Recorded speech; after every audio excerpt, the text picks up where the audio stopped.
להשפיע במאקו.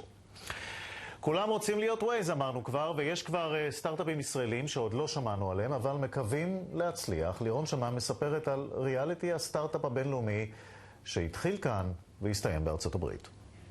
אל תיתנו למראה האפרורי להטעות אתכם. ייתכן מאוד שבחדר הזה נמצאים יזמים שאחראים על האקזיט הציוני הבא.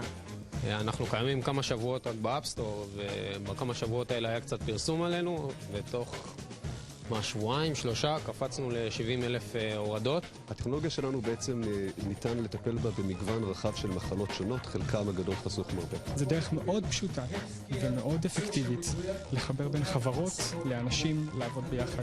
7 סטארט-אפים ישראלים זכו לתמריץ מיוחד בתחרות שנקראת Mass Challenge, שהיא מעין הגרסה ההייטקיסטית לתוכנית ריאליטי, רק שכאן לא מחכה לזוכים אבק כוכבים, אלא פרס הרבה יותר שווה שעשוי להביא לזוכיו מיליארדי דולרים. אני חייבת להגיד שבשלב השני היו הרבה סטארט-אפים שהיו מאוד מאוד מרשימים, גם מבחינת הצוותים וגם מבחינת הרעיונות שהם הציגו.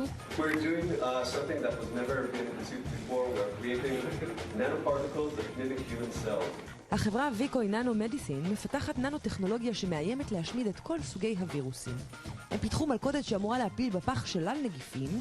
בניסויים הם הצליחו לחסל לא פחות מ-97% מהם, ובפה מלא מבטיחים להשמיד גם את נגיף האיידס.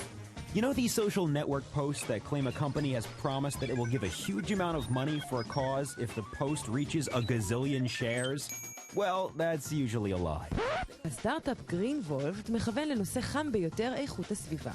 הם מתכוונים לשפר את הפלנטה באמצעות מעין רשת חברתית שתחבר בין הארגונים הירוקים לאזרחים פעילים.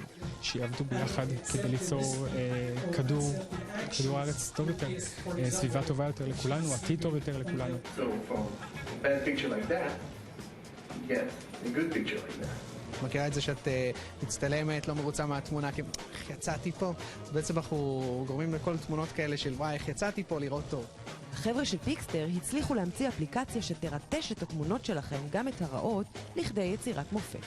מעין פוטושופ אינסטנט שעובדת רק בלחיצת כפתור. אפליקציה מבינה מי את, זה שאת בחורה, בערך מהגיל שלך וכולי, כל מאפיינים שלך, ויודעת לתקן כל מיני דברים של סימטריה, דברים של פרופורציות, דברים שיגרמו לך לראות לתמונה לא טובה שלך, לראות הרבה יותר מחמיאה. הזוכים התעופפו מכאן בקרוב ל4 חודשים בבוסטון, שם הם יזכו להכיר ממש מקרוב את מי שעשוי להשקיע בהם סכומים שרובנו יכולים רק לחלום עליהם.